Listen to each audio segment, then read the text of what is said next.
Nature conceptual study with Ritesh में एक बार पुनः स्वागत है। यह वीडियो सब सभी के लिए बहुत ही ज़्यादा इंपॉर्टेंट होने वाला है। ठीक है, इस वीडियो में हम मेनली आप लोग को बताने वाले हैं कि जो आप लोग का हिंदी आरसी है उसमें क्या क्या क्वेश्चंस आएंगे, किस टाइप के आएंगे और उसको बनाना क्या है, ठीक है, उसमें लिखना क्या है। तो वो सारा क्वेश्चन को इसमें बताने वाले से ये मास्टर वीडियो आप लोग का है, तो सारा कुछ इसमें बताएंगे। ठीक है, तो फ्रेंड्स वीडियो को पूरा अंत तक देखिएगा और चैनल में नए होंगे तो जरूर से सब्सक्राइब कर दीजिएगा, क्योंकि फ्रेंड्स आप लोग का जो आने वाला समय है उसमें बहुत सारा कुछ बताने वाला है। ठीक है, तो उस सब के लिए बहुत ज़्यादा इंपॉर्टेंट है कि आप लोग चैनल को सब्सक्राइब करके रखें ताकि तुरंत वीडियो देख पाएँ। ठीक है, तो देखते हैं सबसे पहले कि आप लोग का क्वेश्चन आएगा क्या क्या। ठीक है, तो सबसे पहली बात इसमें देखते हैं फ्रेंड्स, जैसे कि राइटिंग स्किल्स को हिंदी में क्या कहते हैं, फिर वर्तनी को किस कौशल में महत्व दिया जाता है, फिर प्रश्नोत्तर विधि को किस विद्वान के नाम से जोड़कर रख देखा जाता है, तो सुकरात या प्लेटो, फिर रिपोर्ट को हिंदी में क्या कहते हैं, बार बार रटने की विधि क्या कहलाती है, पारायण विधि या सूत्र विधि कौन सा विधि कहलाती है। तो ये सारा क्वेश्चन उसके अलावा और भी दिखाते हैं, जैसे कि देखिए निम्नलिखित में से किन्हीं दो पर टिप्पणियाँ लिखे हैं, तो पारिभाषिक शब्दावली, लेखन कौशल का महत्व, फिर कार्यालय हिंदी की समस्या, तो ये सारा क्वेश्चन। ठीक है, तो इसमें देखते हैं इसमें आंसर आप लोग का दिया हुआ है। तो और भी क्वेश्चन दिखाते हैं, जैसे कि देखिए दीर्घोत्तरीय भी क्वेश्चन आप लोग के लिए बन सकते हैं। ठीक है, जैसे कि दीर्घोत्तरीय में हो गया आपका निम्नलिखित में से किन्हीं चार प्रश्नों के उत्तर देना है इसमें। ठीक है, तो चार प्रश्नों के उत्तर कौन कौन से दीजिएगा, तो उसके बारे में देखिए। कार्यालय पत्राचार के विविध रूपों पर विचार कीजिए, आ सकता है। फिर देखिए लेखन के विविध रूपों पर प्रकाश डालिए। फिर लेखन प्रशिक्षण से क्या समझते विस्तार से लिखिए। कार्यालय हिंदी के स्वरूप को स्पष्ट कीजिए। फिर है लेखन कौशल के विकास से संबंध विभिन्न क्रियाकलापों पर विचार कीजिए। फिर कार्यालय पत्राचार के दो भिन्न उदाहरण प्रस्तुत कीजिए। तो ये सारा कुछ स्टूडेंट्स आप लोग के क्वेश्चन आ सकते हैं। आप देखिए इसका मतलब आंसर क्या क्या दे रहे हैं। ठीक है, राइटिंग स्किल को हिंदी में क्या कहते हैं, तो लेखन कौशल कहते हैं। ठीक है, राइटिंग मतलब लिखना और स्किल मतलब कौशल। वर्तनी को किस कौशल में महत्व दिया जाता है, तो ये लेखन कौशल में महत्व दिया जाता है वर्तनी को। प्रश्नोत्तर विधि को किस विद्वान के नाम से जोड़कर देखा जाता है, सुकरात या प्लेटो, तो सुकरात के नाम से जोड़कर देखा जाता है। ठीक है, और देखिए तो रिपोर्ट को हिंदी में क्या कहते हैं, प्रतिवेदन कहते हैं। बार बार रटने की विधि क्या कहलाती है, तो रायन विधि कहलाती है, पारायण। ठीक है, अब देखिए टिप्पणी लिखना है दो पर, तो इसमें दिखाते हैं सबसे पहले पारिभाषिक शब्दावली। तो पारिभाषिक शब्दावली क्या होगी आपका, पारिभाषिक शब्द से तात्पर्य है वे शब्द जिसे किसी सीमा में बांध दी जाए, या वे शब्द जो सामान्य व्यवहार या बोलचाल की भाषा के शब्द ना होकर ज्ञान के विभिन्न क्षेत्रों से जुड़े होते हैं। ये किसी विशेष क्षेत्र में एक विशेष अर्थ की अभिव्यक्ति करते हैं। ये क्षेत्र हैं चिकित्सा, वाणिज्य, विधि, दर्शन, साहित्य आदि। जब इन शब्दों को एक समूह में तैयार कर एक पुस्तक के रूप दिया जाता है तो इन्हें पारिभाषिक शब्दावली के नाम से जाना जाता है। तो इसमें जो बोला जा रहा है, जो सामान्य व्यवहार में जो बोलचाल की भाषा है उसके शब्द जो हैं, ठीक है, यानी कि जो हम लोग आसपास में बोलते हैं अपने मतलब अपने घर तरफ जो बोलते हैं, वो सारा भाषा जो शब्द हुआ उसी को एक पुस्तक में लिख देना क्या होगा, एक पारिभाषिक शब्दावली बन गई। ठीक है, इसमें और देखते हैं विस्तार से।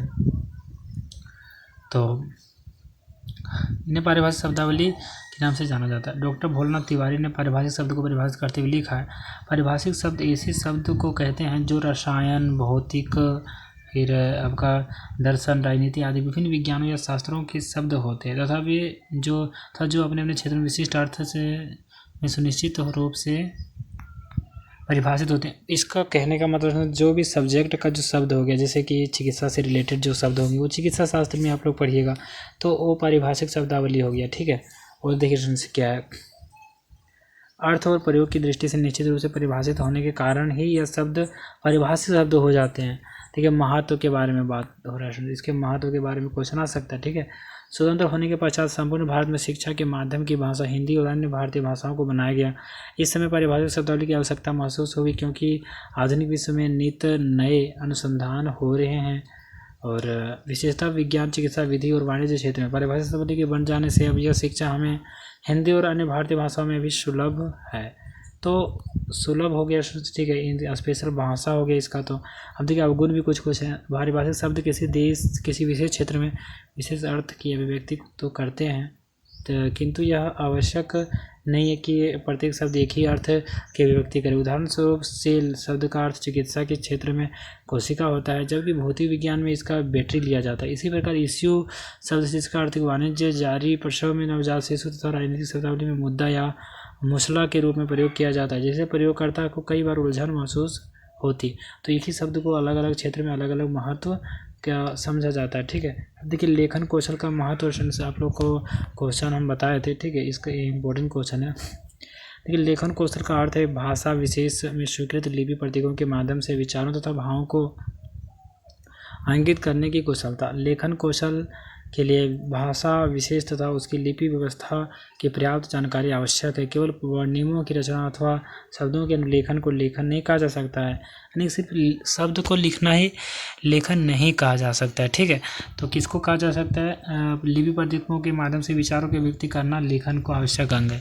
तो लिपि प्रतीक भी होना चाहिए। ठीक है, तो तब उसी को बोलेंगे। तो आगे देखते हैं अब क्या है। देखिए आगे क्या है, महत्व, इसके महत्व के बारे में बात हो रहा है। ठीक है, ये भाषा शिक्षण में विशेषकर अन्य भाषा शिक्षण में लेखन कौशल का विशेष महत्व। लेखन कौशल के महत्व का अनुमान निम्नलिखित तरीके से आधार पर तैयार किया जा सकता है। भाषा के लिपिबद्ध प्रतीकों का मानव सभ्यता के विकास में महत्वपूर्ण योगदान रहा है। फिर इसके बारे में देते हैं। ठीक है, देखिए इसको थोड़ा बढ़िया करते हैं। ठीक है, ताकि आप लोग का बढ़िया योगदान रहता है। इसके माध्यम से मानव जाति की मान्यताएं लिखित सामग्री के रूप में सुरक्षित रहती हैं। ठीक है, अब आगे देखिए क्या है। और क्रमशः एक पीढ़ी से दूसरी पीढ़ी को संक्रमित करती है। मानव अपने पूर्वजों जीवन, उनके आदर्शों तथा जीवन मूल्यों से लिपिबद्ध सामग्री के माध्यम से भली भांति परिचित होता है। उसके विकास की दिशाएं इसके द्वारा ही प्रशस्त होती हैं। अन्य भाषा में लेखन कौशल के विकास द्वारा अन्य भाषी जन समुदाय के साथ विचारों का आदान प्रदान संभव होता है। इसके माध्यम से वह व्यापक क्षेत्र में अपने विचारों तथा भावों को संप्रेषित करने में समर्थ होता है। लेखन के अभाव में विचारों की अभिव्यक्ति संभव नहीं है। ठीक है, जो लेखन का अभाव हो जाता है तो विचारों का जो प्रेषण नहीं हो पाता है। ठीक है, अब देखिए आगे का देखते हैं। लेखन कौशल के माध्यम से छात्र का ज्ञान विस्तृत होता है, यानी कि क्षेत्र का जो ज्ञान क्षेत्र होता है विस्तृत हो जाता है। विविध प्रकार की सामग्रियों, विविध विषयों के संबंध में न केवल लेखन के आधार पर जानकारी प्राप्त करता है, बल्कि अपने भावों तथा विचारों को भी लिपिबद्ध करने की योग्यता अर्जित करता है। ज्ञानात्मक एवं भावात्मक सामग्री का गहन अध्ययन तथा संबंधी विचारों की स्थायी व्यक्ति की कुशलता लेखन के माध्यम से ही संभव। मातृभाषा तथा अन्य भाषाओं में लेखन कौशल का विकास भाव प्रकाशन के अस्थायी एवं व्यापक रूप से अधिकार प्राप्त करने का साधन है। लेखन भाव प्रकाशन का व्यापक एवं शक्तिशाली माध्यम तथा भाषा सीखने का चरम सोपान। इस कुशलता के विकास दौरान अन्य भाषा के छात्र को अपने भावों तथा विचारों के व्यक्ति का एक सबल साधन उपलब्ध होता है। तो बात ये की लेखन कौशल का महत्व बताया जा रहा है। ठीक है, उसमें जो स्पेशल लेखन कौशल जिनके अंदर है वो बढ़िया से लिख पाते हैं, भावों को व्यक्त कर पाते हैं। ठीक है, जिनके पास ये नहीं है तो व्यक्त नहीं कर पाते हैं। देखिए आगे क्या बोला जा रहा है। ठीक है, तो इसमें देखिए लेखन कौशल का महत्व इस दृष्टि से दिखाते हैं आप लोग को। लेखन कौशल का महत्व इस दृष्टि से भी स्वतः स्पष्ट है कि प्रत्येक लेखन व्यवस्था के साथ उसकी संस्कृति भी संबंध रहती है। लेखन के माध्यम से समान संस्कृति का संरक्षण, संवर्धन और संक्रमण होता है। लेखन कौशल से परिचित होने के साथ ही छात्र भाषाई संस्कृति से परिचित होता है। ठीक है, लेखन कौशल आने के कारण ही वे लोग जो है सो अपने भाषा से परिचित हो पाते बढ़िया से, नहीं तो नहीं हो पाते। ठीक है, आप देखिए उनसे ये 4 प्रश्न जो आप लोग को बनाने हैं उनमें से देखिए एक तो पहला है कार्यालय पत्राचार के विविध रूपों पर विचार कीजिए। तो इसमें जो सबसे पहले देख लेते हैं कि कितना पेज आप लोग को और है पढ़ने के लिए। ठीक है, तो अभी बहुत सारे पेज हैं। ठीक है, तो थोड़ा जल्दी चलेंगे ताकि आप लोग का जल्दी से ख़त्म हो जाए। ठीक है, तो देखते हैं कहाँ तक पहुँचे थे हम।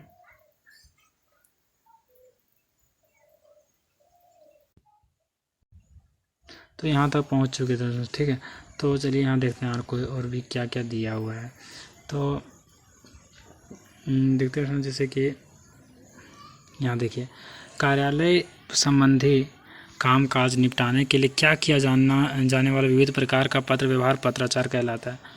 तो यहाँ क्या बोला जा रहा है ध्यान से सुनिएगा। ठीक है, ध्यान से सुनने वाला बात यहाँ बोला जा रहा है। कार्यालय संबंधी यानी जो कार्यालय में काम होता है, ठीक है। काम काज निपटाने के लिए किया जाने वाला विविध प्रकार का पत्र व्यवहार, यानी कि कार्यालय में जितने भी प्रकार का कार्य किया जाता है पत्र के द्वारा, वो सारा क्या कहलाता है, पत्राचार कहलाता है। और कार्यालय केवल सरकारी या राजकीय नहीं होते हैं। जो कार्यालय होता है वो सरकारी या राजकीय नहीं होते हैं। प्रत्येक व्यापारिक, वाणिज्यिक, औद्योगिक संस्थान का अपना एक कार्यालय होता है, यानी कि हर एक चीज़ का एक कार्यालय होता है। ऑफिस तो होता है जहाँ कार्मिकों की नियुक्ति से लेकर उत्पादन सामग्री, उत्पादन प्रक्रिया, उत्पाद विक्रयजन, संपर्क, विज्ञापन, प्रचार, लेखा प्रबंध आदि सभी प्रकार के कामकाज संचालित और नियंत्रित होते हैं। बड़े बड़े उद्योगों, कारखानों, संस्थाओं, विद्यालयों, महाविद्यालयों, चिकित्सालयों, पुस्तकालयों, प्रकाशन केंद्रों, मुद्रणालयों आदि का एक अलग प्रशासनिक अनुभाग या विभाग होता है, जहाँ वहाँ भी सरकारी कार्यालयों के समान एक निश्चित, नियमित और मान्य परिविधि के अनुसार कार्यकलाप, पत्राचार आदि होता है। तो असल से ये सारा कुछ है, ठीक है। अतः इन पत्राचार भी कार्यालय पत्राचार कहलाता है। इसी प्रकार बैंकों और बीमा कंपनियों आदि का तो समग्र स्वरूप भी एक बड़े कार्यालय से होता है। यह तथ्य सर्वज्ञात है कि कार्यालय कामकाज की संपूर्ण प्रक्रिया का मूल आधार यहाँ होने वाला पत्राचार ही है।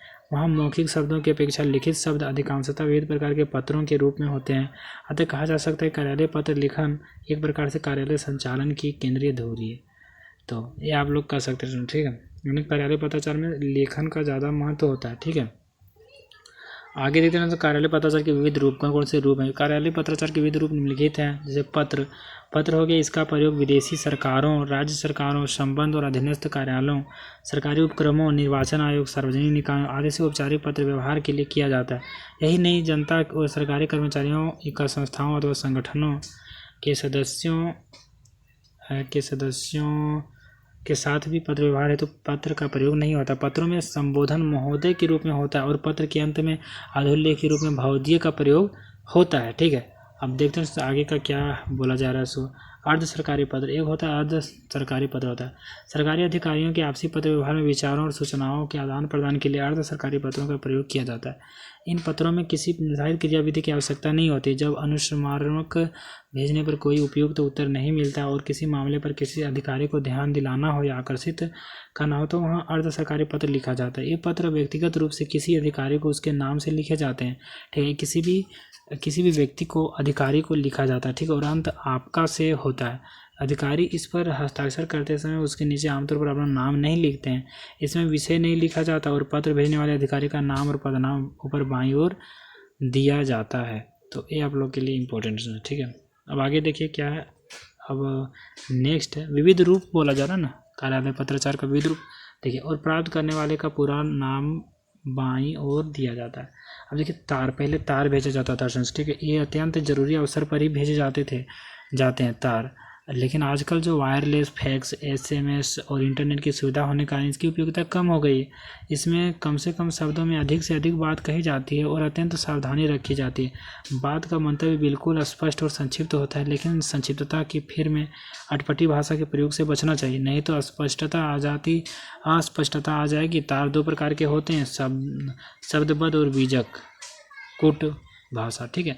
तो देखिए ये जो तार होता था ना, ये बहुत ही बढ़िया था, लेकिन बात है कि इसका ज़माना अब चल गया। अब मैसेज वगैरह का ज़माना आ गया, ठीक है। तो इसका ज़माना चल गया। इसमें आगे देखिए, इसको जूम करके दिखाते हैं। त्वरित पत्र एक होता है, त्वरित पत्र। तो ये क्या होता है, देखिए इन पत्रों की भाषा तार की ही तरह होती है और ये डाक से भेजे जाते हैं। प्राप्त करने वाले को भी उतनी ही प्राथमिकता देनी होती है। इसमें भेजने वाले और प्राप्त करने वाले के पते विस्तार से नहीं लिखे जाते हैं और न ही विषय लिखा जाता है। इसका संकेत क्या होता है, लाल रंग का होता है, ठीक है। इसका संकेत लाल रंग का होता है जो पत्र के ऊपर चिपका दिया जाता है और जिस पर एक्सप्रेस लिखा होता है। अब इसका प्रचलन समाप्त होता जा रहा है।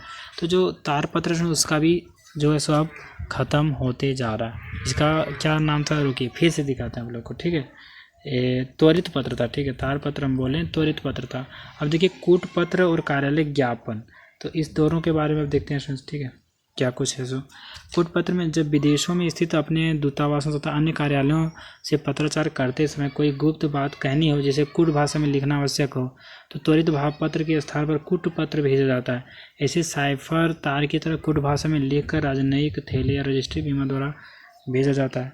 इसके द्वारा समुद्री तार का वेग बचाया जाता है, इसलिए इसे मितव्यय पत्र की तो अब कार्यालय ज्ञापन के बारे में देखें, जैसे कि यहाँ पर लिखा हुआ है, इनका प्रयोग विभिन्न मंत्रालयों द्वारा आपसी पत्राचार हेतु किया जाता है। इससे अन्य पुरुष की शैली में लिखा जाता है और संख्या सबसे ऊपर रहती है। इसमें संबोधन महोदय आदि और अधोलेख महोदय आदि नहीं होता है। केवल लिखने वाले का पदनाम और हस्ताक्षर नीचे पृष्ठ के बिल्कुल बाईं ओर लिखा जाता है। तो ये सारा प्रक्रिया रहता है, ठीक है। इसमें अब देखिए ज्ञापन में क्या होता है।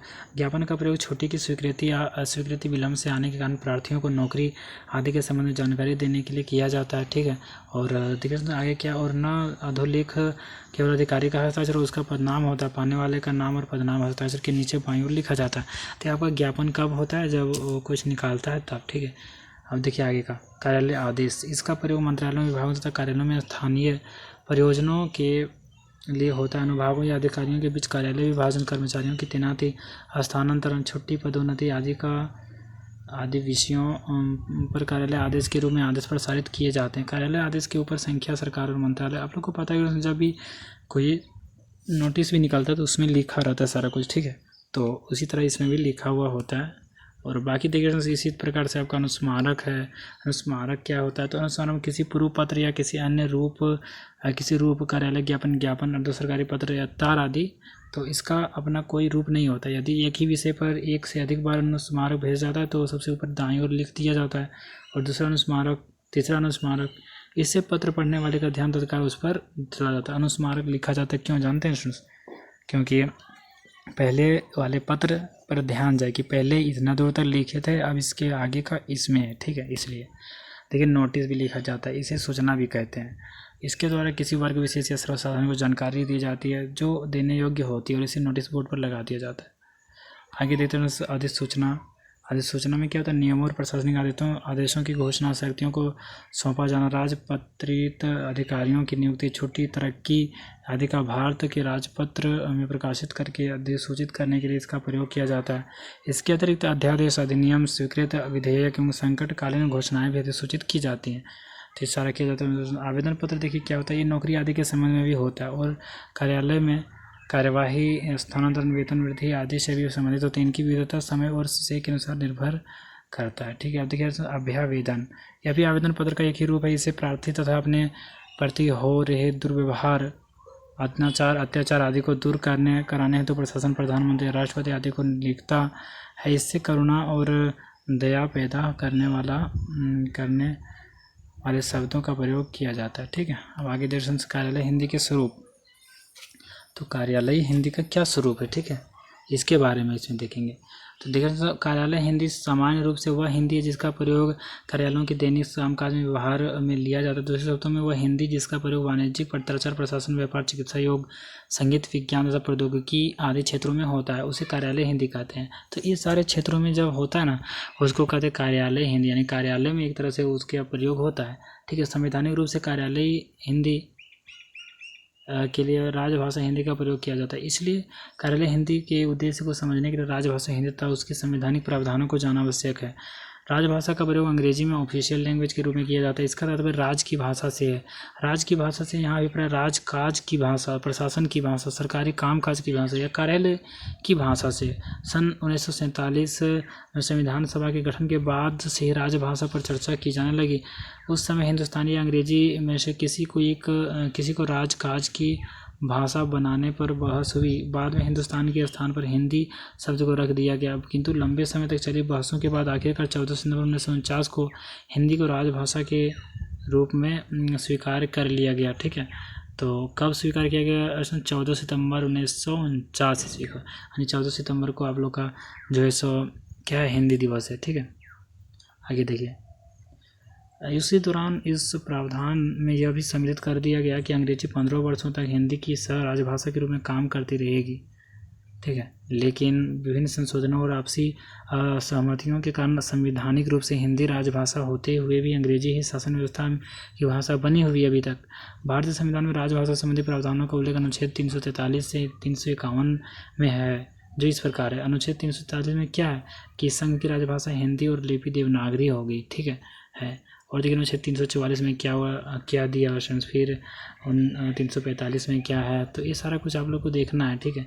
346 में क्या है, फिर देखिए इसमें 347 में क्या है, 348 में क्या है, इस तरह से अनुच्छेदों को देखना फ्रेंड्स तो ये आपका क्लियर हो जाता है। अब देखिए प्रशासनिक हिंदी क्या है, कार्यालय हिंदी के स्वरूप भी देख लीजिए थोड़ा, तो देखते हैं चलिए। समय समय पर अनेक अनुच्छेदों तथा उपबंधों द्वारा कार्यालय हिंदी के समुचित प्रयोग के संबंध में भी सरकार द्वारा दिशा निर्देश जारी किए गए, जिससे हिंदी को कार्यालय प्रयोग की भाषा बनाई जा सके। कार्यालय हिंदी के स्वरूप में क्या है, कार्यालय हिंदी विविध आयामी है, वह कई रूपों में प्रयोग में लाई जाती है। उसके विशेष स्वरूप को निम्नलिखित बिंदुओं के आधार पर समझ सकते हैं। तो देखिए आइए समझते हैं। प्रशासनिक हिंदी भी इसी को कहते हैं, ठीक है। ये सरकार के केंद्रीय, राज्य तथा स्थानीय स्तर के कार्यालय में प्रयुक्त होने वाली प्रशासनिक हिंदी कहलाती है। अर्थात सरकारी कार्यालय में प्रयोग में लाई जाने वाली हिंदी प्रशासनिक हिंदी कहलाती है। जो सरकारी कार्यालय में लाई जाती है उसको कहते हैं प्रशासनिक हिंदी। इसके माध्यम से सरकार के मंत्रालयों द्वारा पत्राचार किया जाता है, ठीक है। अगला है व्यावसायिक हिंदी। वाणिज्यिक एवं व्यवसाय क्षेत्रों में व्यापारी व्यवसाय हिंदी पत्रों के माध्यम से अपना व्यवसाय चलाते हैं, तो इस प्रकार की हिंदी व्यवसायिक हिंदी कहलाती है, यानी कि बिजनेस वाला हिंदी, ठीक है। आगे देखते हैं फ्रेंड्स इसमें क्या दिया हुआ है सो, ठीक है। तो यहाँ देखते हैं क्या है, तो व्यवसायिक हिंदी हो गया आपका। अब देखिए विधिपरक हिंदी। तो विधिपरक हिंदी में क्या बोला जा रहा है, तो न्यायालयी कामकाज या विधि क्षेत्र का कार्य अत्यंत जटिल होता है, अतः उसे सरल बनाने के लिए हिंदी का प्रयोग किया जाता है। विधिपरक हिंदी के लिए कानून और हिंदी दोनों का ज्ञान आवश्यक होता है। वैज्ञानिक एवं तकनीकी हिंदी। आज का युग विज्ञान एवं तकनीकी का युग है। वैज्ञानिक एवं तकनीकी ज्ञान को अर्जित करने, उसे सुरक्षित रखने तथा उसको प्रसारित करने के लिए पारिभाषिक एवं तकनीकी शब्दावली का प्रयोग किया जाता है। इसके लिए पारिभाषिक एवं तकनीकी शब्दावली आयोग का भी गठन किया गया, ठीक है। आगे देखते हैं संचार माध्यमों में हिंदी। आज का युग सूचना और क्रांति का युग है। संचार माध्यमों को दो भागों में बांटा गया, परंपरागत माध्यम और आधुनिक माध्यम, ठीक है। तो देखिए आधुनिक माध्यम में क्या बोला जा रहा है, या फिर परंपरागत में बोला जाए ये पीढ़ी दर पीढ़ी विकसित होते हैं। समाज में उनकी प्रासंगिकता आज भी किसी न किसी रूप में बनी हुई है।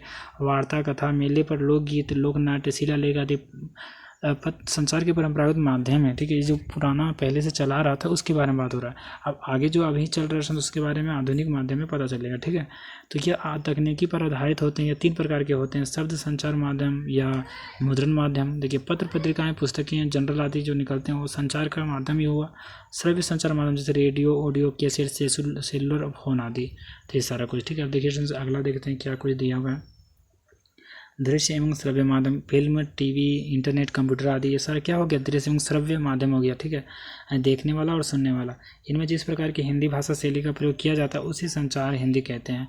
तो इसको क्या बोलेंगे, संचार हिंदी। संचार से रिलेटेड नहीं, इसीलिए। अब देखिए अगला क्वेश्चन में क्या आप लोग का लेखन कौशल के विकास से संबंध विभिन्न क्रियाकलापों पर विचार कीजिए। तो इसके विभिन्न क्रियाकलाप कौन कौन से हैं लेखन कौशल के विकास के लिए, यानी कि लिखने की कला को, यानी लिखने की कौशल को कैसे बढ़ाएंगे उसके लिए, ठीक है। अब देखिए लिखना सीखने में शिक्षार्थियों की सहायता करने के लिए आवश्यक है कि उनमें पहले कुछ कौशलों को विकसित किया जाए। इससे अनेक क्रियाकलाप और खेल हैं जो इस संबंध में उपयोगी हो सकते हैं। विशेष रूप से प्रारंभिक स्तरों पर लेखन कौशल के विकास के लिए कुछ युक्तियाँ अपनानी होंगी। इन युक्तियों को यहाँ कुछ क्रियाकलापों के साथ प्रस्तुत किया जा रहा है। जैसे कि देखिए वर्ण लेखन सीखना, सबसे पहली बात है वर्ण लेखन सीखना। लेखन कौशलों के विकास का प्राथमिक चरण मूलतः 2 अवस्थाओं से गुजरता है। लेखन के आंतरिक पक्ष में योग्यता एवं कौशल का विकास, आकार, बनावट, रूप, हस्तलेख, लिखावट, जो नहीं कहते हम लोग लिखना लिखते थे ना, सो राइटिंग लिखते थे अपने स्कूल में बचपन में, तो वही सारा वर्तनी, विराम चिन्ह, विधान, ये सारा कुछ। अब देखिए स्थिति की आवश्यकता के अनुसार व्याकरण सम्मत भाषा में स्पष्ट, सुसंगत और तर्कयुक्त ढंग से लेखकर संप्रेषित करने के कौशलों का विकास।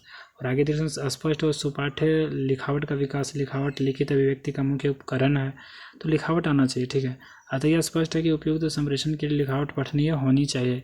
तो आप लोग जो लिखते हैं उसको पढ़ने में आना भी चाहिए, ठीक है। अगला प्रश्न, लिखावट की नींव विद्यालयी जीवन में पढ़ती है, इसलिए लिखावट के विषय में सतर्क रहना चाहिए, हमेशा सतर्क रहना चाहिए, ठीक है। अब देखिए अगला क्या है, अस्पष्ट और पठनीय लिखावट के लिए निम्न बातों पर भी ध्यान देना चाहिए। वर्णों की सही बनावट होना चाहिए।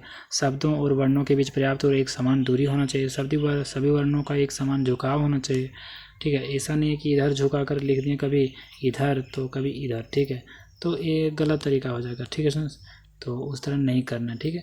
अगर देखिए लेखन के यांत्रिक तत्वों को सिखाने का कोई निश्चित तरीका नहीं, तथापि कुछ ऐसे मूलभूत सिद्धांत है जिन्हें अवश्य याद रखना चाहिए। जैसे उनमें जो सबसे महत्वपूर्ण वह है विराम विधान। विराम विधान में क्या होता है, विराम चिन्ह आप लोग को देना ही पड़ेगा, ठीक है। विराम विधान लेखन कौशल का महत्वपूर्ण यांत्रिक तत्व है। बोलते समय वाणी की गति में समानता नहीं रहती है। अपना आशय ठीक से प्रकट करने के लिए हम एक वाक्य के बाद कुछ रुक कर अथवा विराम देकर दूसरा वाक्य प्रारंभ करते हैं। वाक्य के बीच में भी हम कहीं कहीं रुक कर कुछ आगे बढ़ते हैं। इससे कथन का आशय स्पष्ट होता चलता है, किंतु भाषा के लिखित रूप में लेखक अपना अभिप्राय स्पष्ट करने के लिए कुछ संकेत या चिन्ह प्रयुक्त करते हैं। इन चिन्हों को विराम चिन्ह कहते हैं। कुछ रुकते हैं ना, पढ़ते पढ़ते यानी बोलते बोलते कभी कभी रुकते हैं, तो उसी को कहते हैं विराम चिन्ह। ठीक है, आगे देखते क्या कुछ है। तो लिखित रूप में लेखक अपना अभिप्राय स्पष्ट करने के लिए कुछ संकेत चिन्ह प्रयुक्त करते हैं। तो ये आपका हो गया। व्याकरण की दृष्टि से किसी वाक्य के लिखने से तथा तब तक कोई अर्थ नहीं निकलता जब तक यह पता न हो कि कहाँ कौन सा विराम चिन्ह लगाना है। वैसे विराम विधान के अंतर्गत अनेक चिन्ह आते हैं, किंतु उन सब का काम रुकने का संकेत देना नहीं है। ठीक है, कभी इस तरह से भी आता है क्वेश्चन मार्क करके। फिर भी उन सबको विराम विधान के अंतर्गत लिया जाता है, जिनमें से कुछ इस प्रकार है। पूर्ण विराम यानी कि पूर्ण विराम हो गया, यानी कि फुल स्टॉप। ठीक है, देखिए फुल स्टॉप में क्या कुछ बोला जा रहा है। तो प्रश्नवाचक या विस्मयवाचक वाक्यों को छोड़कर अन्य सभी वाक्यों के अंत में इस चिन्ह का प्रयोग होता है। जैसे मोहन पुस्तक पढ़ता है।